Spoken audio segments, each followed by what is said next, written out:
My ലൈഫിൽ ഞാൻ കണ്ട പ്രധാനപ്പെട്ട ഒരു വിഷയം, നമ്മള് ഇതിലെ പ്രൊഡക്റ്റുകൾ അത് മൂല്യമുള്ള പ്രൊഡക്റ്റുകളാണ് ഒന്ന്. രണ്ട്, അതായത് സമൂഹത്തിൽ ഒരു ബിസിനസ് നടക്കുമ്പോൾ ഏറ്റവും കൂടുതൽ ഒരാൾക്ക് ഹൈലൈറ്റ് ചെയ്ത് പറയാൻ കഴിയേണ്ട ഒരു വിഷയമാണത്. പ്രൊഡക്റ്റുകൾ മൂല്യമുള്ളതാവുക, നിലവാരമുള്ളതാവുക. ഏതൊരു ഉദ്യോഗസ്ഥന്റെ മുമ്പിലും, ഏത് വിദ്യാഭ്യാസമുള്ള ഒരാളുടെ മുമ്പിലും ഈ പ്രൊഡക്റ്റ് നിലവാരമുള്ളതാണെന്ന് പറയാൻ വിത്ത് എവിഡൻസ്, അത് തെളിവ് സഹിതം പറയാൻ കഴിയുക ഒന്ന്.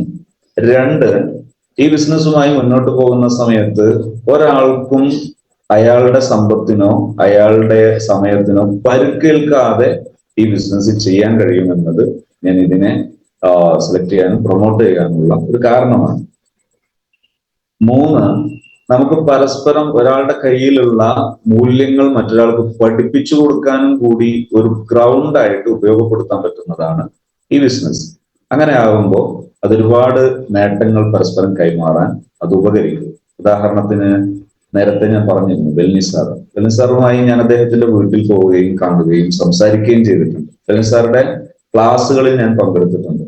അവിടെയൊക്കെ പുലർത്തുന്ന മൂല്യങ്ങൾ, ആ മൂല്യങ്ങൾ ഇപ്പോൾ എത്രത്തോളം എന്ന് പറഞ്ഞാൽ, ഒരാൾ ബിസിനസ്സിൽ വന്നാൽ അയാൾക്ക് മദ്യപാനം ഉണ്ടെങ്കിൽ ഈ മദ്യപാനം എങ്ങനെ അവസാനിപ്പിക്കാം എന്നത് വളരെ തന്ത്രപൂർവം ആലോചിക്കുകയും അതിനാവശ്യമായ ഇടപെടലുകൾ നടത്തുകയും ചെയ്യുന്നു. ഒരാളിൽ കുടുംബ ശൈഥില്യം ഉണ്ടെങ്കിൽ, കുടുംബത്തിൽ പെരുമാറ്റ ദൂഷ്യമോ അല്ലെങ്കിൽ പരസ്പര പെരുമാറ്റം ഉണ്ടെങ്കിൽ വളരെ തന്ത്രപൂർവം അത് സമർത്ഥമായി പറഞ്ഞ് പഠിപ്പിച്ചൊരു സമൂഹത്തെ പഠിപ്പിച്ച് അവരെ ആകൃഷ്ടരാക്കി എടുക്കാൻ കഴിയുന്നു. ഇതൊക്കെ ഇതിന്റെ ഞാൻ കണ്ട ഗ്രൗണ്ടിന്റെ ഒരു ഉദാഹരണമാണ്. ഇതുകൊണ്ടാണ് ഞാൻ അതിനെ പ്രൊമോട്ട് ചെയ്യുകയും അതിനോട് സന്തോഷം കാണിക്കുകയും ചെയ്യാനുള്ള കാരണം. ക്രിയാത്മകത ആണ് മനുഷ്യന് എപ്പോഴും ആവശ്യം. ക്രിയാത്മകത, പ്രഭാത സമയം, ഇതെല്ലാം ചേർന്ന് നിൽക്കുന്ന ഒന്നാണ് പ്രഭാത സമയത്തെ ഒരു ബിസിനസ് മീറ്റ് എന്ന് പറയുന്നത്. ബിസിനസിനെ കുറിച്ച് ശരിയായി വിലയിരുത്തുകയാണെങ്കിൽ അതിൽ നിലവിലുള്ള ഈ കാലഘട്ടത്തിൽ നമ്മുടെ നാടിന്റെ നിയമങ്ങൾ പൂർണ്ണമായി പാലിക്കാൻ കഴിയുന്ന ഏറ്റവും നല്ല ബിസിനസ് രീതി ഒരുപക്ഷെ ഡയറക്ട് സെല്ലിംഗ് ആണ്. അത് തന്നെ ഒരുപാട് കമ്പനികളും ഒരുപാട് സിസ്റ്റങ്ങളും നിലനിൽക്കുമ്പോൾ സമൂഹത്തിൽ ഏറ്റവും കൂടുതൽ വിജയകരമായി മുന്നോട്ട് പോകുന്നത് അത് ഒരു ലക്ഷണമാണ്. അത് വിജയകരമാണ് എന്നതിന്റെ ലക്ഷണമാണ്. വളരെ പോപ്പുലറായി വിജയകരമായി മുന്നോട്ട് പോകുന്ന ഒരു സംവിധാനം, അതിലെ പ്രത്യക്ഷവും പരോക്ഷവുമായ പാർട്ടുകൾ അതെല്ലാം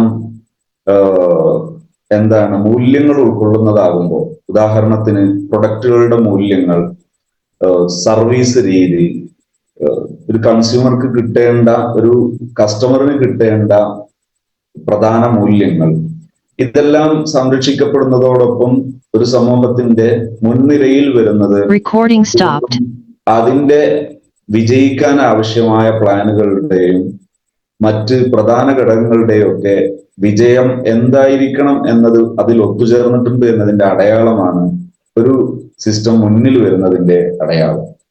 പോപ്പുലറായി മുന്നിൽ നിൽക്കുമ്പോൾ എപ്പോഴും അങ്ങനെ ഒരു ലക്ഷണം. അതേസമയത്ത് ലാഭം മാത്രം മുന്നിൽ നിൽക്കുകയും അതിൽ പോപ്പുലർ ആകാൻ കഴിയാതിരിക്കുകയും ചെയ്യുമ്പോൾ അതിൻ്റെതായ പരാജയ സാധ്യതയുണ്ട്, അല്ലെങ്കിൽ അതിൻ്റെതായ ഹിഡൻ ഭാഗങ്ങളുണ്ട് എന്നതിന്റെ സൂചനയാണ്.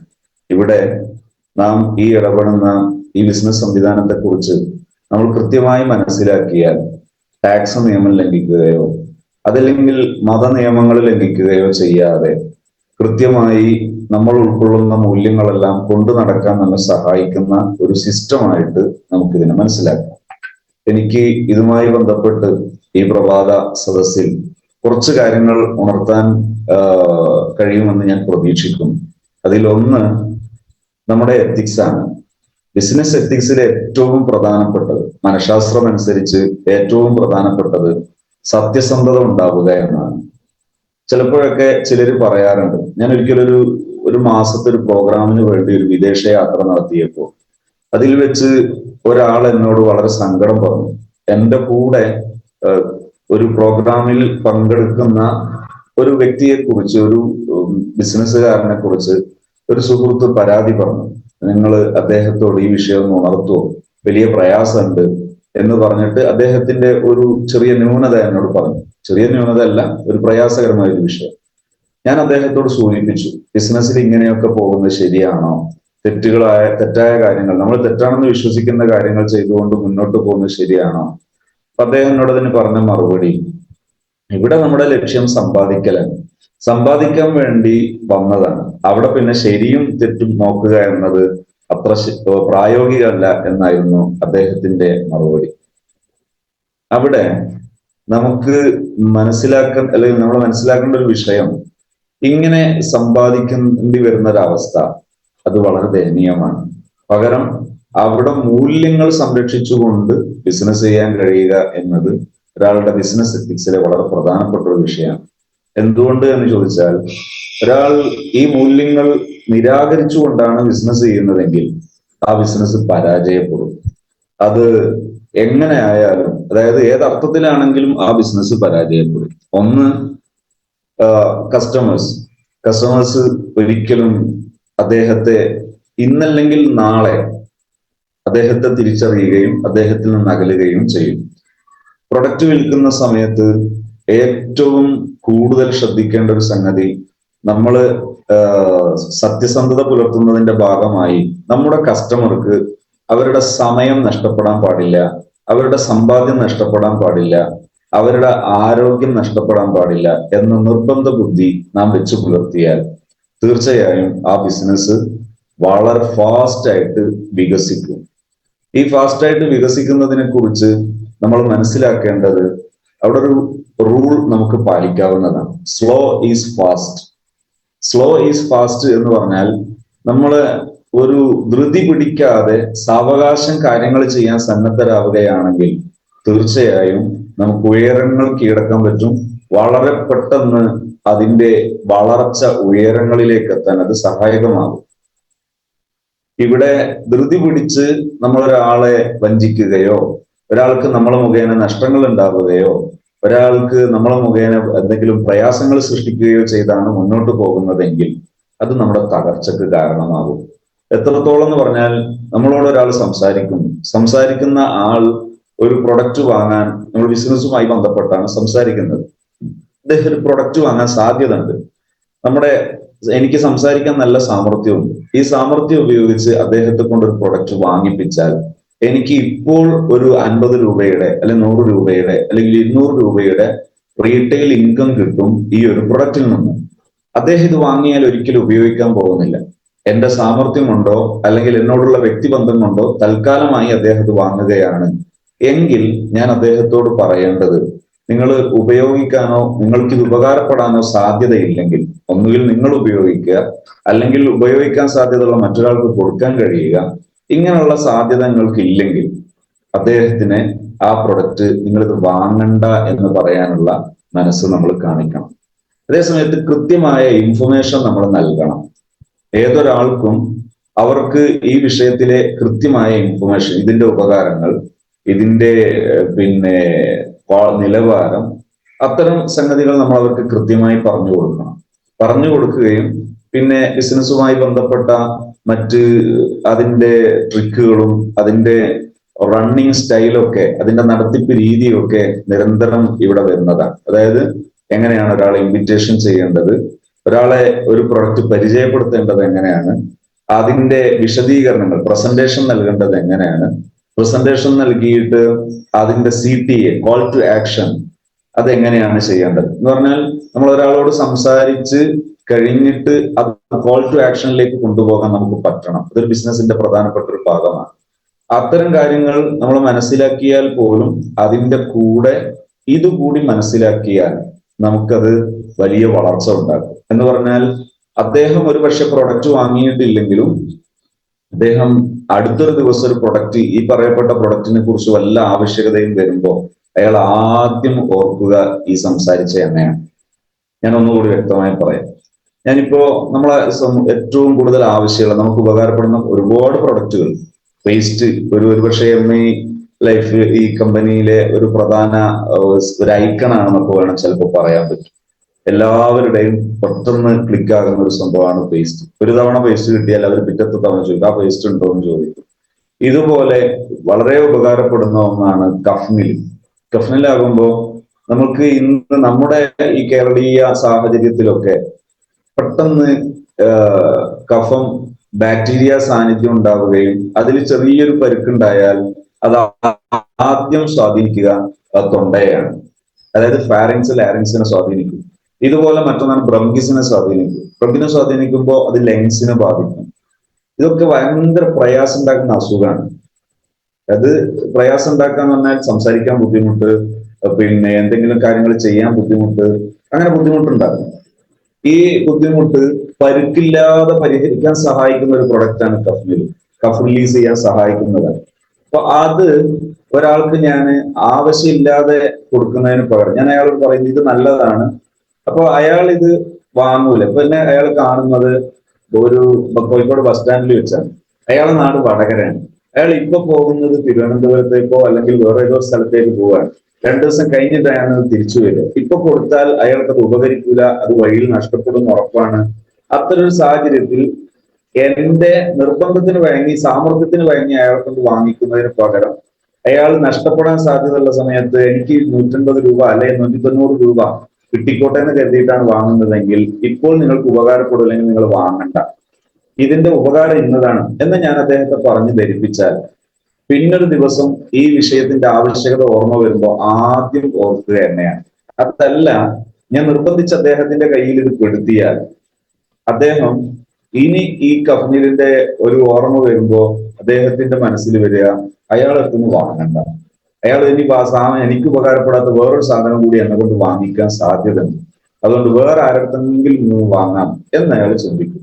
അതുകൊണ്ട് തന്നെ സത്യസന്ധതയും ഇത്തരം മൂല്യങ്ങളും മറ്റൊരാൾക്ക് നഷ്ടമുണ്ടാകരുത് എന്ന ചിന്തയും എപ്പോഴും നമ്മുടെ മുന്നിൽ നിന്ന് നമ്മളെ നയിച്ചാൽ അത് ബിസിനസ് വളരെ ഫാസ്റ്റ് ആയിട്ട് വളരാൻ നമ്മെ സഹായിക്കും. ഇത് മാത്രമല്ല, ബിസിനസ് എത്തിക്സിൽ വളരെ പ്രധാനപ്പെട്ട ഒന്നാണ് നമ്മുടെ സർവീസ്. സർവീസ് എന്ന് പറഞ്ഞാൽ ഇപ്പോ നമ്മളെ ഏറ്റവും കൂടുതൽ സ്വാധീനിക്കുന്നതും അല്ലെങ്കിൽ നമുക്ക് വളരെ സന്തോഷം തോന്നുന്നതുമാണ് നമ്മുടെ ഈ സംവിധാനത്തിൽ നമ്മുടെ കൂടെ ഇടപെടുന്ന ലീഡേഴ്സ്.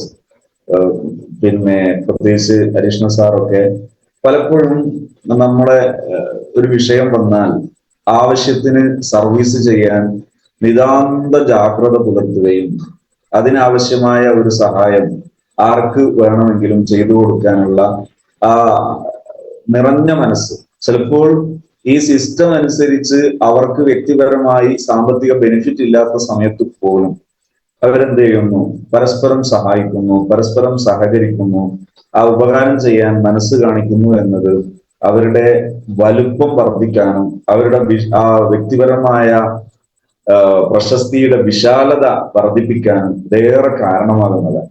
ഇത് ഈ സംവിധാനം നിരന്തരം ഇടപഴകുമ്പോൾ ഒരാളിൽ ഉണ്ടാക്കി തീർക്കുന്ന ഒരു നേട്ടമാണ്. എത്രത്തോളം എന്ന് പറഞ്ഞാൽ ഞാൻ ഇതിന്റെ ഒരു FSSൽ പങ്കെടുത്തപ്പോൾ പിന്നെ ബഹുമാനപ്പെട്ട പെൽനി സാറുടെ ഒരു ക്ലാസ്, ആ ക്ലാസ് കേട്ടത് എനിക്ക് ഏറെ സന്തോഷം തോന്നി. കാരണം ആ ക്ലാസ്സിൽ ഒന്നിച്ചിരിക്കുന്ന ജനങ്ങളുടെ മനസ്സിൽ ഐക്യബോധവും പരസ്പരം ഒന്നാണ് എന്ന തോന്നലും നന്മകൾ പാലിക്കണമെന്ന തോന്നലും ഇതൊക്കെ ധാരാളമായി പ്രേരിപ്പിക്കാനും അത് പ്രോത്സാഹിപ്പിക്കാനും സഹായിക്കുന്നതാണെന്ന് വളരെയേറെ സന്തോഷപൂർവ്വം ഞാൻ പലരോടും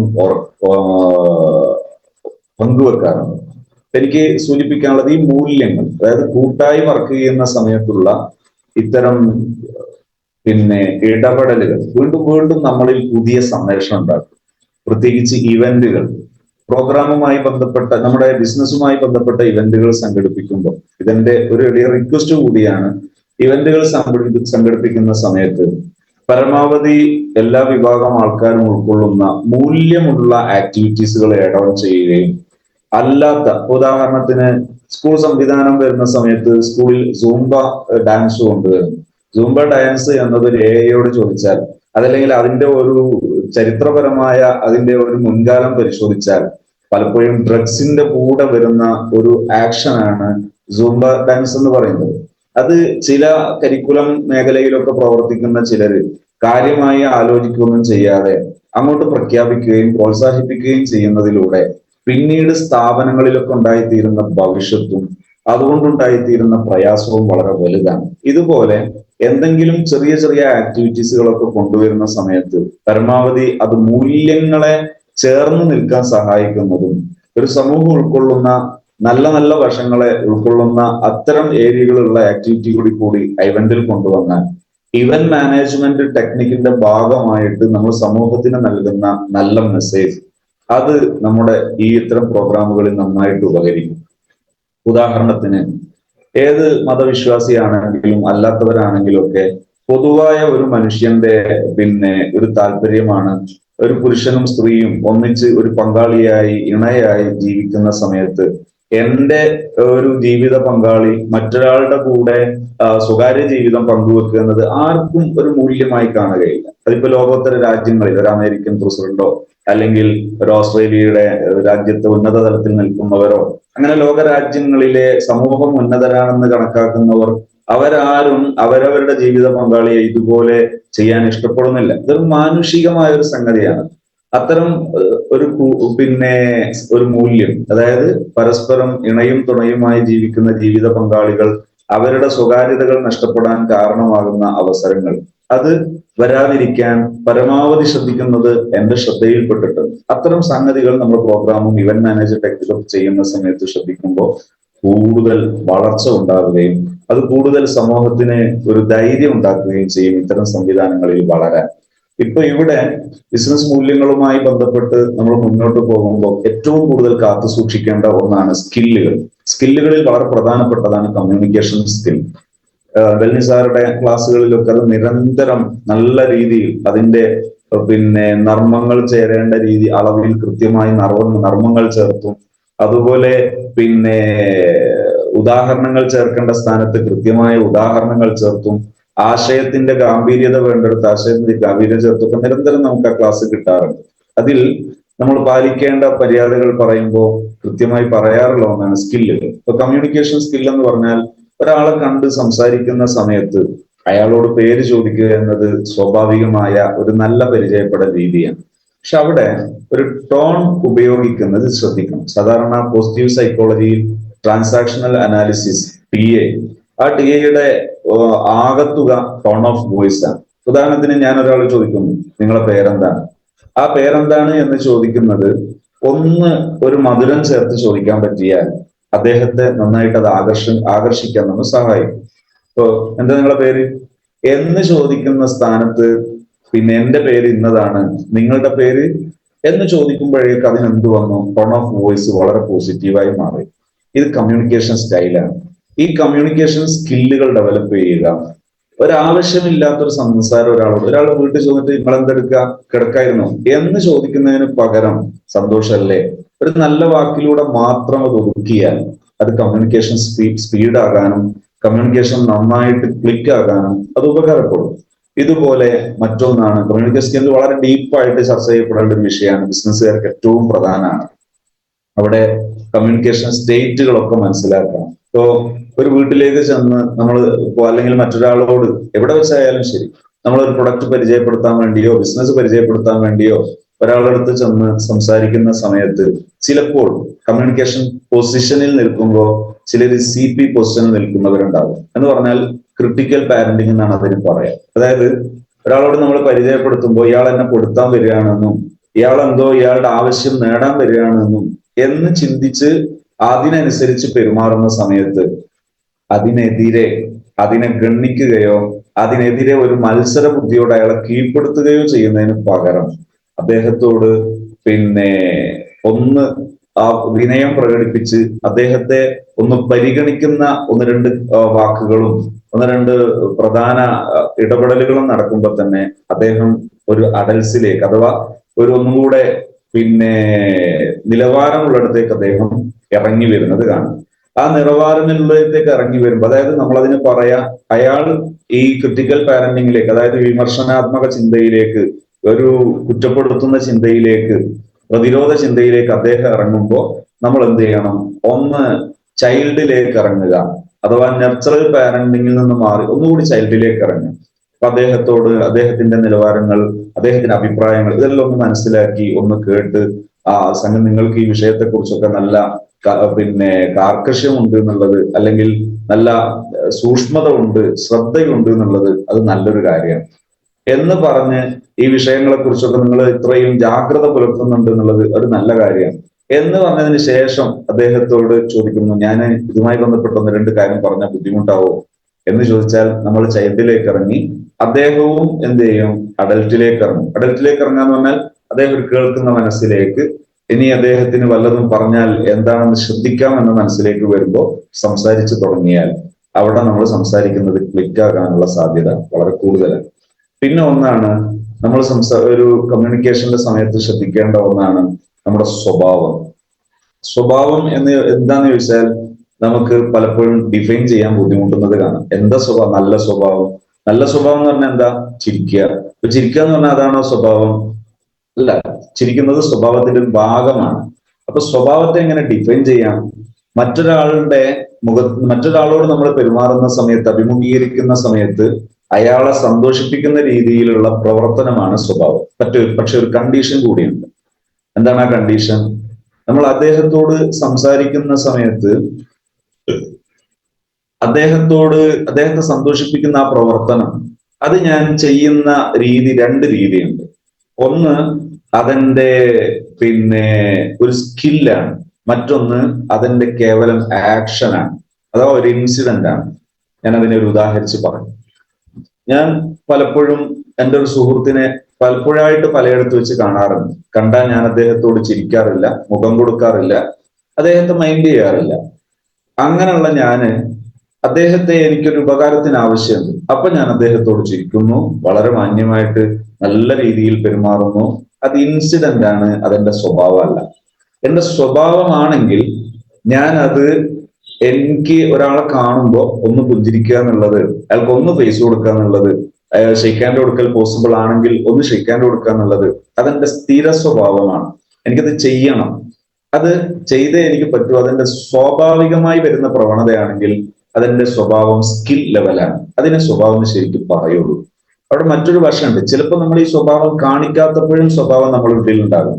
ഉദാഹരണത്തിന് ഞാനിങ്ങനെ എന്തോ ഒരു ആക്സിഡന്റോ ഒരു പ്രയാസകരമായ ഒരു ഘട്ടത്തിൽ ഇങ്ങനെ ഇരിക്കുകയാണ്, വേറെന്തോ ആലോചിച്ചിരിക്കുകയാണ്, അല്ലെങ്കിൽ ഒരു പുസ്തകം വായിക്കുകയാണ്, അതല്ലെങ്കിൽ എന്തോ ഒരു കാൽക്കുലേഷൻ നടത്തുകയാണ്. അതിനിടയിൽ എൻ്റെ ഒരു സുഹൃത്തിന്റെ മുന്നിലൂടെ പോയാൽ ഞാൻ കണ്ടിട്ടില്ല.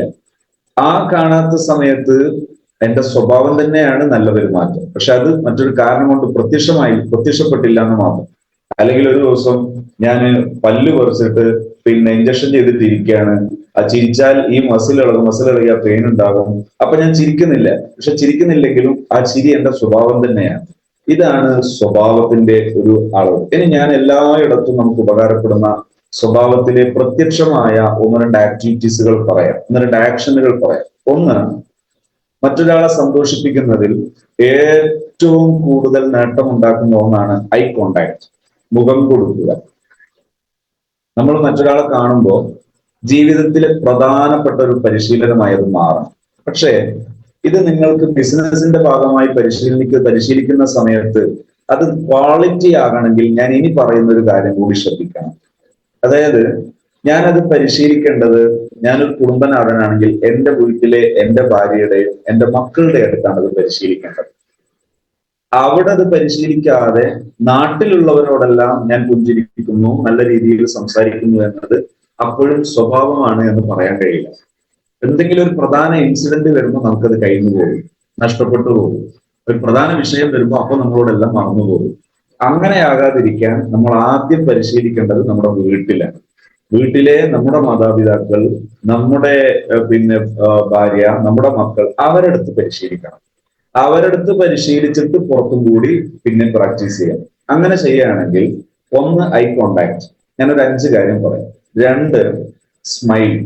ഐ കോണ്ടാക്ട് എന്ന് പറയുന്നത് തന്നെ വളരെ മൂല്യമുള്ളതും വളരെയേറെ വിശാലത ഉള്ളതുമാണ്. എന്താണെന്നറിയോ, ഞാൻ ഈ അടുത്ത് എന്നോടൊരാള് പറഞ്ഞു, ഒരു സ്ഥാപനം, എന്റെ പ്രധാനപ്പെട്ട ഏരിയ, ഞാൻ വർക്ക് ചെയ്യുന്ന, അല്ലെങ്കിൽ ഞാൻ എൻ്റെ ഗ്രൗത്ത് ലെവൽ ഏറ്റവും കൂടുതൽ പരിഗണിക്കുന്നത് അക്കാദമിക് ലെവൽ അല്ലെങ്കിൽ എഡ്യൂക്കേഷണൽ ലെവലിലുള്ള ട്രെയിനിങ് ആണ്. പ്രത്യേകിച്ച് ട്രെയിനേഴ്സ് ട്രെയിനിങ് ആണ്. വേൾഡ് വൈഡ് ആയിട്ട് ഏറ്റവും കൂടുതൽ ഫലപ്രദമായ ഫിനിഷ് എഡ്യൂക്കേഷൻ എന്നതിന്റെ മറ്റൊരു വേഴ്സൺ. അത് നമ്മുടെ നാടിനെ പ്രധാനമായി ശ്രദ്ധിച്ചുകൊണ്ടും ഒരു ഇന്റർനാഷണൽ ലെവലിലേക്ക് വളർത്തിക്കൊണ്ടുവരാൻ ഉദ്ദേശിക്കുന്ന ഒരു എഡ്യൂക്കേഷണൽ അതിലാണ് ഞാൻ വർക്ക് ചെയ്യുന്നത്. അപ്പൊ അതുകൊണ്ട് അതിലെ ഒരു സ്ഥാപനത്തിന്റെ ഹെഡായിട്ട് വർക്ക് ചെയ്യുന്ന ഒരാള് അദ്ദേഹം എന്നോട് പറഞ്ഞു, ഞാനിങ്ങനെ വളരെ പ്രധാനപ്പെട്ട ഒരുപാട് ഉപകാരങ്ങൾ എൻ്റെ ഒരു സ്റ്റാഫിന് ചെയ്തു. ഇതെല്ലാം ചെയ്തിട്ടും കഴിഞ്ഞ ദിവസം അദ്ദേഹം എനിക്കൊരു ഭാരമാണ്. അപ്പൊ ഞാൻ പറഞ്ഞു, നിങ്ങൾ ഇത്രയൊന്നും കഷ്ടപ്പെടേണ്ടതില്ലേ? പലരും കഷ്ടപ്പെടുന്ന ഒരു വിഷയമാണ്. ഇതൊരു ദിവസം ഒരു പേരന്റ് എന്നോട് പറഞ്ഞു, ഞാന് 6 മാസത്തേക്ക് ലീവിന് വന്നിട്ട് ഇപ്പോ 3 മാസം തികഞ്ഞിട്ടില്ല, തിരിച്ചു പോകുന്നത് 17 വയസ്സുകാരായ എന്റെ മോനെ പേടിച്ചിട്ടാണ് ഞാൻ ഇപ്പൊ തിരിച്ചു പോകുന്നത്. അവൻ സിക്സ് പാക്ക് ആണ്. ഞാൻ അവന് ബുള്ളറ്റ് വാങ്ങിച്ചു കൊടുത്തിട്ടുണ്ട്, ഞാൻ അവന് വലിയ 80,000-ന്റെ ഫോൺ വാങ്ങിച്ചു കൊടുത്തിട്ടുണ്ട്, എല്ലാം ചെയ്തിട്ടുണ്ട്. പക്ഷെ അവനെ പേടിച്ചിട്ടാണ് ഇപ്പൊ ഞാൻ തിരിച്ചു പോകുന്നത്. അവൻ എന്നോട് ഭയങ്കര വിദ്വേഷമാണ്, അവനെ ഒന്നും ചെയ്തിട്ടൊന്നുമില്ല, എന്നിട്ട് പോലും ഞാൻ ഇങ്ങനെയായി. ഇവിടെ ശ്രദ്ധിക്കേണ്ടത്, നമ്മള് മറ്റൊരാൾക്ക് കൊടുക്കുന്ന സ്നേഹത്തിലെ ഏറ്റവും ഫലപ്രദമായ ഒരു ആക്ഷൻ അത് ഐ കോണ്ടാക്ട് ആണ്. നമ്മളെ മലയാളത്തിൽ പറഞ്ഞാൽ മുഖം കൊടുക്കുക. ഈ മക്കളോടായാലും ഏതൊരു മനുഷ്യനോടും മുഖം കൊടുത്ത് ശീലിക്കണം. മുഖം കൊടുക്കുക എന്ന് പറഞ്ഞാൽ ഒരാളെ മുഖത്തേക്ക് നോക്കുമ്പോൾ പരിഗണനയുടെ പേരിൽ അയാളുടെ മുഖത്തേക്ക് നോക്കും. ഞാനിപ്പോ ഒരു ഓഫീസറായി, ഒരു പഞ്ചായത്ത് ഓഫീസറായി അല്ലെങ്കിൽ വില്ലേജ് ഓഫീസറായി ഇരിക്കുമ്പോൾ എന്റെ മുമ്പിലേക്ക് വരുന്ന ഒരാള് അയാളുടെ എന്തോ ഒരു ആവശ്യം നേടാൻ വേണ്ടി വരുന്ന സമൂഹത്തിൽ ആരും അല്ലാത്ത ഒരാളാണ്. അയാൾക്ക് മുഖം കൊടുക്കാൻ ഞാൻ പറ്റുന്നില്ലെങ്കിൽ ഈ വില്ലേജ് ഓഫീസറുടെ സ്ഥാനം അഴുക്കുചാലാണ്. അയാളുടെ മനസ്സ് അഴുക്കുചാലിനേക്കാളും വൃത്തികേടാണ്. ശരിക്ക് അയാൾക്ക് എന്ത് വേണം? അയാളുടെ മുമ്പിൽ വരുന്ന ഒരു മനുഷ്യൻ, ആ മനുഷ്യനെ കാണുന്ന സമയത്ത് അയാൾക്ക് ഫേസ് കൊടുക്കാൻ പറ്റണം, അയാൾക്ക് ഐ കോണ്ടാക്ട് കൊടുക്കാൻ പറ്റണം. അല്ലെങ്കിൽ അയാളുടെ വ്യക്തിപരമായ വളർച്ച അല്ലെങ്കിൽ അയാളുടെ പേഴ്സണൽ ഗ്രോത്ത്, അയാളുടെ പേഴ്സണൽ പൊസിഷൻ ഇരിക്കുന്നത് അഴുക്കുചാലിലാണ്. അതിന് പകരം നമുക്ക് മനുഷ്യനാകണമെങ്കിൽ അയാൾക്ക് ഉണ്ടാകേണ്ട യോഗ്യതയാണ്. ജാതീയതയും വിഭാഗീയതയും വർഗീയതയൊക്കെ വരുന്നത് ഇവിടെ നിന്ന്. ഒരാൾക്ക് എന്ത് ചെയ്യണം? മനുഷ്യൻ എന്ന രീതിയിൽ ഏതൊരു മനുഷ്യനെ കാണുമ്പോഴും വേണ്ട, ഒരു ജീവിയെ കാണുമ്പോഴും ആ ജീവിയോട് പോലും ഒരു മനുഷ്യന് ആ ജീവിയെ ഈ പ്രപഞ്ചത്തിലെ ഒരു പ്രധാന ഒരു ഭാഗമായി ആ ജീവിയെ കാണാൻ പറ്റുന്ന ഒരു മനസ്സുണ്ടാകണം. ആ മനസ്സുണ്ടെങ്കിലേ മനുഷ്യന്റെ മനസ്സിന് സ്വസ്ഥതയുണ്ടാകും. അപ്പൊ ഐ കോണ്ടാക്ട് എന്നത് ഒരു ബിസിനസ് ഏരിയയിൽ വർക്ക് ചെയ്യാൻ ഉദ്ദേശിക്കുന്ന ഒരാളുടെ സ്വഭാവത്തിലെ പ്രധാനപ്പെട്ട ഒരു കാര്യമാണ്. നിരന്തരം. പക്ഷെ ഇത് നോക്കുന്നത് കൊണ്ട് എന്ത് ഫീൽ ചെയ്യണം? ഒരു ഓഫീസർ വരുന്ന ഒരാളുടെ മുഖത്ത് നോക്കുമ്പോൾ എന്തിനാണ് ഇവിടെ കടന്നു വന്നത് എന്ന് തോന്നുന്ന ഒരു മനോഭാവം ഉണ്ടായിരുന്നു. മറിച്ച് ഞാൻ നിങ്ങളെ പരിഗണിക്കുന്നു എന്ന് തോന്നുന്ന ഒരു 3 സെക്കൻഡ് ഉള്ള ഒരു നോട്ടം മതി. 3 സെക്കൻഡ് നീണ്ടു നിൽക്കുന്ന, അത്രയും വേണ്ട, അതിനേക്കാളും ആ അറ്റൻഷൻ സ്പേം അതിനേക്കാളും താഴെ വരുമ്പോൾ ഇഫക്റ്റ് ചെയ്യും. രണ്ടാമത്തത് സ്മൈൽ. ഏതൊരു മനുഷ്യന്റെയും മനസ്സിനെ ചലിപ്പിക്കുന്നതും മനസ്സിന് എനർജി നൽകുന്നതുമാണ് ജസ്റ്റ് സ്മൈൽ. ആ പുഞ്ചിരി അത് വലിയ നേട്ടം ഉണ്ടാക്കും, വലിയ ഫലം ഉണ്ടാക്കും. സ്വഭാവത്തിലെ വളരെ ഫലപ്രദമായ 2 കാര്യം. ബുള്ളറ്റ് വാങ്ങിച്ചു കൊടുക്കുന്നതിന് പകരം ആ 80,000 രൂപയുടെ ഫോൺ വാങ്ങിച്ചു കൊടുക്കുന്നതിന് പകരം മക്കളോട് ഈ ഒരു ആക്ടിവിറ്റി പരിശീലിച്ചിരുന്നെങ്കിൽ ആ പിതാവിന് ഈ അധോഗതി വരുമായിരുന്നില്ല. അതുപോലെ ഞാൻ ആ സുഹൃത്തിനോട് പറഞ്ഞു, നിങ്ങൾ ഇത്രയൊന്നും ആ മനുഷ്യനെ സഹായിക്കണമായിരുന്നില്ല. നിങ്ങൾ ആകെ ചെയ്യേണ്ടിയിരുന്നത് ഞാൻ ഇപ്പൊ പറയാൻ പോകുന്ന ഈ 5 കാര്യം പ്രാക്ടീസ് ചെയ്തിരുന്നെങ്കിൽ നിങ്ങൾക്ക് അതായിരുന്നു ലാഭം. എന്താ? 1 ഐ കോണ്ടാക്ട്, 2 സ്മൈൽ. ചെലവില്ല, വളരെ റിസ്ക് കുറവാണ്. ഇപ്പൊ മാതാപിതാക്കൾക്കൊക്കെ അബദ്ധം പറ്റുന്നത്, ഞാനിപ്പോ പാരന്റിങ് പറയുന്നില്ല, മാതാപിതാക്കൾക്കൊക്കെ അബദ്ധം പറ്റുന്നത് എവിടെയാ? ഞാൻ ഈ പറയാൻ പോകുന്ന 5 കാര്യങ്ങൾ പ്രാക്ടീസ് ചെയ്യാൻ മാതാപിതാക്കൾ ശ്രദ്ധിക്കുന്നില്ല. അവരുടെ ജീവിതത്തിൽ അവരുടെ സ്വഭാവമായി ഇതിനെ കൊണ്ടുവരാൻ കഴിഞ്ഞിരുന്നുവെങ്കിൽ ഇന്ന് നമ്മുടെ സമൂഹത്തിൽ കാണാവുന്ന ഒരുപാട് പ്രശ്നങ്ങൾ പരിഹരിക്കാൻ എളുപ്പമായിരുന്നു. പക്ഷെ സ്കിൽ ലെവൽ വേണമെന്ന് മാത്രം. രണ്ടാമത്തതാണ് സ്മൈൽ, പുഞ്ചിരിക്കുക. മൂന്നാമത്തത് എന്ത് ചെയ്യാം? അഭിവാദ്യങ്ങൾ.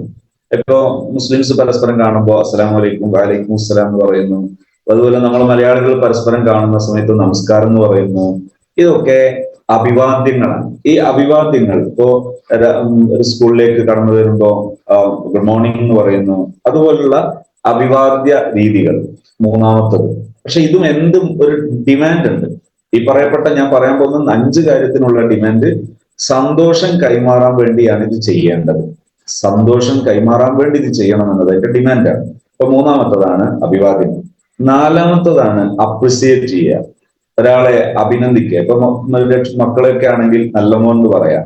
അല്ലെങ്കിൽ ഒരാളെ ഒരു മുതിർന്നവർ തമ്മിൽ കാണുകയാണ്, സന്തോഷമായിട്ടോ കണ്ടത്, എന്തുകൊണ്ട് വിശേഷം, സന്തോഷമല്ലേ, ഇങ്ങനെ ചോദിക്കാം. അവിടെ വിശേഷം ചോദിക്കുന്ന സമയത്ത് ചില ഏരിയകളിലൊക്കെ അല്ലെങ്കിൽ ചില ആൾക്കാർക്കൊക്കെ കാണാം, ഇപ്പോ പിന്നെ ഒരു വിശദമായ ചോദ്യം, ഇതെവിടെയാ പോകുന്നത്, അവിടെ എന്തിനാ പോകുന്നത്, ആ ചോദ്യം കഴിയുന്നത് എന്ത് ചെയ്യണം, ഒരാൾക്ക് ഉത്തരം പറയാൻ ഇഷ്ടമുള്ള ചോദ്യമേ ഇതിന്റെ പേരിൽ ചോദിക്കാവൂ. ഇപ്പൊ സന്തോഷല്ലേ, ഹാപ്പി അല്ലേ എന്ന് ചോദിക്കാൻ പ്രയാസമില്ല. അറബിയിലാണ് കൈഫാലത്തിന് ചോദിക്കുന്നു, ഇംഗ്ലീഷിലാണ് ഹൗ ആർ യു എന്ന് ചോദിക്കുന്നു, മലയാളത്തിലാണെങ്കിൽ സന്തോഷല്ലേ എന്ന് ചോദിക്കും. ആ ചോദ്യം അതും പിന്നെ ഒരാൾക്ക് പറയാൻ സന്തോഷം ഉണ്ടെങ്കിൽ, ഇപ്പോ എവിടുന്നാ വരുന്നത് എന്ന് ചോദിച്ചാൽ അയാൾക്ക് ഉത്തരം പറയാൻ സന്തോഷമാണെങ്കിൽ അത് ചോദിക്കാം, അല്ലെങ്കിൽ ആ ചോദ്യം വരരുത്. പറയാൻ ഇഷ്ടമുള്ള ഉത്തരങ്ങൾ വരുന്ന രീതിയിലുള്ള ചോദ്യമാണ് ഇതിന്റെ ഭാഗമായിട്ട് ചോദിക്കേണ്ടത്. ഇപ്പൊ മക്കളോടൊക്കെ ആണെങ്കിൽ നല്ലമോൻ എന്ന് പറയുന്ന ഒരു വാക്ക്, മുതിർന്നവരാണെങ്കിൽ ഒരു സന്തോഷം തന്നെയല്ലേ, കുടുംബമൊക്കെ അങ്ങനെ പോകുന്നു എന്ന് ഒന്ന് ചോദിക്കുക. അയാൾക്ക് ഉത്തരം പറയാൻ സന്തോഷം തോന്നുന്ന രീതിയിലുള്ള ഒരു ചോദ്യം. അപ്പൊ 4 കാര്യമായി. 5ാമത്തതാണ് ഫിസിക്കൽ ടച്ച്. ഫിസിക്കൽ ടച്ച് എന്ന് പറഞ്ഞാൽ ഷെയ്ക്ക് ഹാൻഡ് ചെയ്യുന്നത് പോസിബിൾ ആണെങ്കിൽ ഷെയ്ക്ക് ഹാൻഡ് ചെയ്യും. വേറെ ഏതോരുടെ ഭാര്യയാണ് ഒരു അവരെ അങ്ങാടിയിൽ വെച്ചോ അല്ലെങ്കിൽ അല്ലാത്ത സമയത്ത് വെച്ചോ ഷെയ്ക്ക് ഹാൻഡ് ചെയ്യുന്നത്, അത് അത്ര നല്ലതാണെന്ന് എനിക്ക് അഭിപ്രായമില്ല. പരസ്പരം സ്നേഹം ഉണ്ട് എന്ന് തോന്നിക്കുന്ന, പരസ്പരം ശരിയാണ് എന്ന് വിശ്വസിക്കുന്ന രീതിയിലുള്ള ഫിസിക്കൽ ടച്ച്, ആ ഫിസിക്കൽ ടച്ച് അത് വളരെ നല്ലതാണ്. ഈ ഫിസിക്കൽ ടച്ചിന്റെ സ്ഥാനത്ത് ഒരു ലൈക്കോ അല്ലെങ്കിൽ ഒരു കൈകൊണ്ടുള്ള ആക്ഷനോ ഇതൊക്കെ എന്ത് ചെയ്യും, സ്നേഹത്തിന്റെ ഭാഗമായിട്ട് ചെയ്യാവുന്നതാണ്. അപ്പോൾ അത്തരം ഒരു ആക്ഷൻ, ഈ 5 കാര്യങ്ങൾ നമ്മുടെ ഒരു പ്രധാന പെരുമാറ്റ രീതിയായി വന്നാൽ, ഒരു സ്വഭാവത്തിന്റെ ഭാഗമായിട്ടുള്ള ആക്ഷനായിട്ട് വന്നാൽ, ബിസിനസ് എന്ന് മാത്രമല്ല ലൈഫ് എൻഡയർ ജീവിതത്തിന്റെ എല്ലാ ഭാഗങ്ങളെയും നമുക്ക് ഇതുപോലെ പരിമളമാക്കി എടുക്കാൻ പറ്റും, ഗംഭീരമാക്കി എടുക്കാൻ പറ്റും. അപ്പോ ഞാൻ ഇന്ന് സൂചിപ്പിച്ചതിന്റെ പ്രധാന ഭാഗങ്ങൾ, ഒരു ബിസിനസ്സിൽ ഇടപെടുന്ന സമയത്ത് ഒരാളുടെ പ്രധാന എത്തിക്സ്, അയാൾക്ക് തന്റെ കൺസ്യൂമർ, തന്റെ മുമ്പിലെ ജനങ്ങൾ അവരുടെ സമയമോ സമ്പത്തോ അവരുടെ പ്രധാന മൂല്യങ്ങളോ ഒന്നും നഷ്ടപ്പെട്ടു പോകാതിരിക്കണം എന്ന നിർബന്ധ ബുദ്ധി, അത് ഒരു ബിസിനസ്സുകാരന്റെ വളർച്ചയിൽ സഹായിക്കുന്ന പ്രധാനപ്പെട്ട എത്തിക്സ് ആണ്. നിയമങ്ങൾ, രാജ്യത്തിന്റെ നിയമമോ ഒരു മതം ഉൾക്കൊള്ളുന്ന മനുഷ്യൻ മത നിയമങ്ങളോ എവിടെയും ലംഘിക്കാതിരിക്കുക, പരസ്പരം നമ്മൾ കൈമാറി വരുന്ന ട്രഡീഷണൽ വാല്യൂസ്, കുടുംബങ്ങളുടെയൊക്കെ മൂല്യങ്ങൾ അത് ലംഘിക്കാതിരിക്കുക. അതേസമയത്ത് ചില തെറ്റിദ്ധാരണകൾ ഉണ്ടെങ്കിൽ തിരുത്തണം. ഉദാഹരണത്തിന് പിന്നെ വളരെ ഇപ്പൊ ഒരാള് ബിസിനസ് ചെയ്യുന്ന സമയത്ത് കഴിഞ്ഞ ദിവസം വരെ ഒരാള് ബിസിനസ് കൺസൾട്ടേഷന്റെ ഒരു ഭാഗമായി അല്ലെങ്കിൽ സൈക്കോളജിക്കൽ കൺസൾട്ടേഷന്റെ ഭാഗമായിട്ട് എന്നോട് ഒരാള് ബിസിനസ് തുടങ്ങുന്ന ഒരു സംരംഭത്തെ കുറിച്ച് ചോദിച്ചു. അപ്പൊ ഞാൻ അദ്ദേഹത്തോട് പറഞ്ഞു, അദ്ദേഹത്തിന്റെ പറയാൻ പറഞ്ഞു. അദ്ദേഹം പറഞ്ഞു, ഒരു 10 ലക്ഷം രൂപ ചെലവിട്ടിട്ട് ഒരു ബേക്കറി ഐറ്റംസ് നിർമ്മിക്കുന്ന അതിന്റെ വളരെ അതിനൂതനമായ സംവിധാനങ്ങളൊക്കെ ഉപയോഗിച്ചിട്ടുള്ള ഒരു സംവിധാനം ആരംഭിക്കാമെന്ന് പറഞ്ഞു. അതിനെക്കുറിച്ച് ഞാൻ ചോദിച്ചു, ഓൾറെഡി നിങ്ങളുടെ കയ്യിൽ 10 ലക്ഷം ഉണ്ടോ? ഇല്ല. അത് എങ്ങനെ ചെയ്യും? അത് ഞാൻ കളക്ട് ചെയ്യണം. രണ്ടാമത്തത് അതിന്റെ പിന്നെ മെഷീനറി ഏരിയകൾ അതെങ്ങനെ സെറ്റ് ചെയ്യും? അതിന് ഇന്ന വർക്ക് ചെയ്യണം, അതിൻ്റെതായ ഡിസൈനിങ് നടക്കണം. അങ്ങനെ തുടങ്ങി അതിന്റെ ഒരു ആക്ഷനബിൾ മൂവ്മെന്റ് അഥവാ പ്രവർത്തിച്ചു തുടങ്ങേണ്ട ഭാഗങ്ങൾ, അത് പൂർത്തിയാകാൻ എത്ര സമയം എടുക്കും? എന്തായാലും ഒരു 3-4 മാസം എടുക്കും അതിനിറങ്ങാണെങ്കിൽ. അത് ഒരു ആക്ഷൻ മോഡിലേക്ക്, അതായത് പിന്നെ അതൊന്ന് പ്രൊഡക്റ്റീവായിട്ട് വരണമെങ്കിൽ ഒരു 6 മാസം എടുക്കും. അങ്ങനെ പ്രൊഡക്റ്റീവായി വന്നാൽ പെർ മന്ത് നിങ്ങൾക്ക് കിട്ടാൻ സാധ്യതയുള്ള ഇൻകം എന്താണെന്ന് ചോദിച്ചു. അത് 30,000 രൂപ കിട്ടും. അപ്പോ 6 മാസത്തിലേറെ ഇത്രയും വലിയ ഇൻവെസ്റ്റ്മെന്റ് ക്യാപിറ്റലോടുകൂടെ ആ ഫീൽഡിലേക്ക് ഇറങ്ങിയാൽ അദ്ദേഹത്തിന് കിട്ടാനിരിക്കുന്നത് ഇതാണ് ട്രഡീഷണൽ ബിസിനസ്സുകളുടെ നിലനിൽക്കുന്ന ഒരു ശൈലി. അവിടെ അദ്ദേഹത്തോട് ഞാൻ ഒന്നും ഉണ്ടാതിരുന്നാൽ അതൊരു അന്യായമാണ്. ആ സമയത്ത് ഞാൻ പറഞ്ഞു, നിങ്ങൾ ഈ എടുക്കുന്ന എഫേർട്ടിന്റെ ഒരു 4/1 എഫേർട്ട് നിങ്ങൾ ഡയറക്ട് സെല്ലിംഗ് മേഖലയിൽ വളരെ തിളങ്ങി നിൽക്കുന്ന ഇത്തരം ഒരു കമ്പനികൾ ഞാൻ പറഞ്ഞിട്ട് ഇതിൽ നിങ്ങൾ മുന്നോട്ട് പോവുകയാണെങ്കിൽ നിങ്ങൾക്ക് അതിനേക്കാൾ ഫാസ്റ്റ് ആയിട്ട് മുന്നോട്ട് പോകാം. അപ്പോൾ അവിടെ ചോദ്യങ്ങൾ ഉന്നയിക്കപ്പെട്ടു, ഒരുപാട് ചോദ്യങ്ങൾ. എങ്ങനെ സമൂഹത്തിന്റെ ഭാഗമായി ഇപ്പൊ ഒരുപാട് നെഗറ്റീവുകൾ ഉണ്ട്, ആ നെഗറ്റീവുകൾ അങ്ങനെ പ്രതിരോധിക്കാം, സമൂഹം എങ്ങനെ നോക്കിക്കാണും, എങ്ങനെയാണ് സമൂഹത്തെ ഇത് അറിയിക്കുക. അപ്പൊ ഞാൻ പറഞ്ഞു, ഇത്തരം ചോദ്യങ്ങൾ അതിന്റെ എന്താണ് പിന്നെ ഒരു വരാൻ പോകുന്ന അഡീഷണൽ ക്വസ്റ്റ്യനുകളാണ്. അതായത് ഇന്റർനാഷണൽ ഇടപെടുന്ന സമയത്ത് ഉണ്ടാകുന്ന സംഗതികളാണ്. അതിന് കൃത്യമായി ഈ സംവിധാനത്തിൽ മുന്നോട്ട് പോയവരുടെ എക്സ്പീരിയൻസുകളുണ്ട്. വലിയ വിജയകരമായി മുന്നോട്ട് പോയവരുടെ എക്സ്പീരിയൻസും അതിൽ നല്ല വ്യക്തിപരമായി നല്ല ഉയർന്ന നിലവാരത്തിൽ ജീവിക്കുന്നവരും ഉയർന്ന പൊസിഷനിൽ നിൽക്കുന്നവരും ഉണ്ട്. അവരിൽ നിന്നെല്ലാം ഇത്തരം സംവിധാനങ്ങളിലെ പ്രധാന ത്രെഡ്സ്, പ്രതിസന്ധികൾ അത് പരിഹരിക്കാനും അത് ചോദിച്ചറിയാനും ഒക്കെ പരിഹാര ഇടങ്ങളുണ്ട്. അത് ഉപയോഗപ്പെടുത്തിയാൽ നിങ്ങൾക്ക് ഉയരങ്ങളിലേക്ക് പോകാം. ഇതായിരുന്നു ഞാൻ അദ്ദേഹത്തോട് പറഞ്ഞത്. ഞാൻ പറഞ്ഞത് അവിടെ ഞാനത് പറയുമ്പോൾ ഒരുപക്ഷെ ചിലപ്പോൾ ഒരു തെറ്റിദ്ധാരണയോ അല്ലെങ്കിൽ ഒരു എതിരഭിപ്രായമൊക്കെ എന്തെങ്കിലും വന്നേക്കാം. ഇയാള് ഒരു ഡയറക്ട് സെല്ലിങ്ങിന്റെ ആളാണെന്നോ അല്ലെങ്കിൽ അങ്ങനെ പലതും പറഞ്ഞിട്ട് അതിനൊരു നെഗറ്റീവായി കണ്ടേക്കാം. പക്ഷെ അവിടെ നമ്മൾ ഒരു സഹജീവിയോടുള്ള സ്നേഹം എന്ന രീതിയിൽ തിരുത്തേണ്ടത് തിരുത്തണം. പക്ഷെ അത് അതിര് കവിയരുത്. അദ്ദേഹത്തെ നിർബന്ധപൂർവ്വം പിടിക്കുന്നതിന് പകരം അദ്ദേഹത്തിന് നേരായ വശങ്ങളും ശരിയായ വശങ്ങളും കാണിച്ചു കൊടുക്കുകയും അത് അദ്ദേഹത്തിന് അവൈലബിൾ ആക്കി കൊടുക്കാനുള്ള ഒരു സന്നദ്ധത എന്നതിൽ കവിഞ്ഞ് അദ്ദേഹത്തെ നിർബന്ധിക്കുന്ന, അദ്ദേഹത്തിനെ പ്രഷർ ചെയ്ത് ഇടപെടുന്ന ശൈലി അത് നെഗറ്റീവ് ആകും. അത് പിന്നീട് പ്രയാസം ഉണ്ടാകും, പിന്നീട് അകൽച്ചയുണ്ടാകും. ഈ കാര്യം ശ്രദ്ധിച്ചാൽ നമുക്ക് ഏറെ മാറ്റങ്ങൾ ഉണ്ടാകും. ഇതുപോലെ നമ്മൾ ശ്രദ്ധിക്കേണ്ട കാര്യങ്ങൾ ശ്രദ്ധിക്കുകയും മൂല്യങ്ങൾ പുലർത്തേണ്ട ഭാഗങ്ങൾ മൂല്യം പുലർത്തുകയും ചെയ്യുക. നമ്മുടെ പെരുമാറ്റ രീതിയും സ്വഭാവവും നമ്മുടെ പ്രധാനപ്പെട്ട സ്കില്ലുകൾ ഡെവലപ്പ് ചെയ്യുക. ഇപ്പോ കോൾ ടു ആക്ഷൻ പോലെയുള്ള പ്രധാന ആക്ഷൻ, അത് ചിലരൊക്കെ ഉണ്ട്, ഒരു കഫനിൽ വിൽക്കാൻ അയാൾ 3 മണിക്കൂറാണ് സംസാരിക്കുന്നത്. അത് അവസാനം നോക്കുമ്പോൾ കഫനിൽ വെക്കാൻ അയാളോട് മറന്നു പോയിട്ടുണ്ട്. അങ്ങനെയുള്ള ഒരു അത് കോൾ ടു ആക്ഷന്റെ ഒരു പ്രശ്നമാണ്. അത് കമ്മ്യൂണിക്കേറ്റ് ചെയ്യുന്ന സമയത്ത് ഒരു ബിസിനസ്സുകാരൻ ആവശ്യമുള്ള അളവിലേക്ക് ആ കമ്മ്യൂണിക്കേഷൻ ടൈമിനെ ഡ്യൂറേഷൻ, സമയപരിധിയെ കൊണ്ടുവരികയും അത് ക്ലോസ് ചെയ്യുന്നത്, ബിസിനസ് ക്ലോസ് ചെയ്യുന്നത് അതിന്റെ മൂല്യങ്ങളെല്ലാം പാലിച്ചുകൊണ്ട് ഫാസ്റ്റ് ആയിട്ട് ബിസിനസ് ക്ലോസ് ചെയ്യുന്നത് ഒരാളുടെ കഴിവാണ്, സ്കില്ലാണത്. ആ സ്കില്ലൊക്കെ പതുക്കെ പതുക്കെ ഡെവലപ്പ് ചെയ്ത് നമ്മൾ റൂട്ടിലേക്ക് വരികയാണെങ്കിൽ അത് വലിയ നേട്ടമാണ്, വലിയ നന്മയാണ്. എപ്പോഴും സമൂഹത്തിൽ നമ്മൾ നന്മയുടെ വക്താക്കളാവുക, നന്മയുടെ പ്രചാരകരാകാൻ ഇഷ്ടപ്പെടുക, നമ്മൾ സ്വയം ജീവിതത്തിൽ നന്മകൾ കൊണ്ടുവരിക, അത് മറ്റൊരാൾക്ക് പകർന്നു കൊടുക്കാൻ കിട്ടുന്ന അവസരങ്ങൾ നമ്മളത് ഉപയോഗിക്കുക, അതിന്റെ ഭാഗമാവുക. മൈ ലൈഫിൽ ഞാൻ കണ്ട പ്രധാനപ്പെട്ട ഒരു വിഷയം, നമ്മള് ഇതിലെ പ്രൊഡക്റ്റുകൾ അത് മൂല്യമുള്ള പ്രൊഡക്റ്റുകളാണ്. ഒന്ന്. 2, അതായത് സമൂഹത്തിൽ ഒരു ബിസിനസ് നടക്കുമ്പോൾ ഏറ്റവും കൂടുതൽ ഒരാൾക്ക് ഹൈലൈറ്റ് ചെയ്ത് പറയാൻ കഴിയേണ്ട ഒരു വിഷയമാണത്.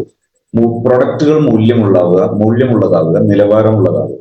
ഏതൊരു ഉദ്യോഗസ്ഥന്റെ മുമ്പിലും ഏത് വിദ്യാഭ്യാസമുള്ള ഒരാളുടെ മുമ്പിലും ഈ പ്രൊഡക്റ്റ് നിലവാരമുള്ളതാണെന്ന് പറയാൻ വിത്ത് എവിഡൻസ്, അത് തെളിവ് സഹിതം പറയാൻ കഴിയുക. 1.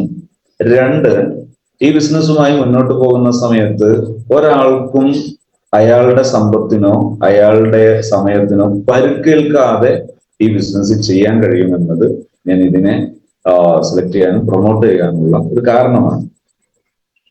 3, നമുക്ക് പരസ്പരം ഒരാളുടെ കയ്യിലുള്ള മൂല്യങ്ങൾ മറ്റൊരാൾക്ക് പഠിപ്പിച്ചു കൊടുക്കാനും കൂടി ഒരു ഗ്രൗണ്ടായിട്ട് ഉപയോഗപ്പെടുത്താൻ പറ്റുന്നതാണ് ഈ ബിസിനസ്. അങ്ങനെ ആകുമ്പോൾ അതൊരുപാട് നേട്ടങ്ങൾ പരസ്പരം കൈമാറാൻ അത് ഉപകരിക്കും. ഉദാഹരണത്തിന് നേരത്തെ ഞാൻ പറഞ്ഞിരുന്നു വെൽനിസാറുമായി ഞാൻ അദ്ദേഹത്തിന്റെ വീട്ടിൽ പോവുകയും കാണുകയും സംസാരിക്കുകയും ചെയ്തിട്ടുണ്ട്. വെൽനിസാറുടെ ക്ലാസ്സുകളിൽ ഞാൻ പങ്കെടുത്തിട്ടുണ്ട്. അവിടെയൊക്കെ പുലർത്തുന്ന മൂല്യങ്ങൾ, ആ മൂല്യങ്ങൾ ഇപ്പോൾ എത്രത്തോളം എന്ന് പറഞ്ഞാൽ, ഒരാൾ ബിസിനസ്സിൽ വന്നാൽ അയാൾക്ക് മദ്യപാനം ഉണ്ടെങ്കിൽ ഈ മദ്യപാനം എങ്ങനെ അവസാനിപ്പിക്കാം എന്നത് വളരെ തന്ത്രപൂർവം ആലോചിക്കുകയും അതിനാവശ്യമായ ഇടപെടലുകൾ നടത്തുകയും ചെയ്യുന്നു. ഒരാളിൽ കുടുംബ ശൈഥില്യം ഉണ്ടെങ്കിൽ, കുടുംബത്തിൽ പെരുമാറ്റ ദൂഷ്യമോ അല്ലെങ്കിൽ പരസ്പര പെരുമാറ്റം ഉണ്ടെങ്കിൽ വളരെ തന്ത്രപൂർവം അത് സമർത്ഥമായി പറഞ്ഞ് പഠിപ്പിച്ചൊരു സമൂഹത്തെ പഠിപ്പിച്ച് അവരെ ആകൃഷ്ടരാക്കി എടുക്കാൻ കഴിയുന്നു. ഇതൊക്കെ ഇതിന്റെ ഞാൻ കണ്ട ഗ്രൗണ്ടിന്റെ ഒരു ഉദാഹരണമാണ്. ഇതുകൊണ്ടാണ് ഞാൻ അതിനെ പ്രൊമോട്ട് ചെയ്യുകയും അതിനോട് സന്തോഷം കാണിക്കുകയും ചെയ്യാനുള്ള കാരണം.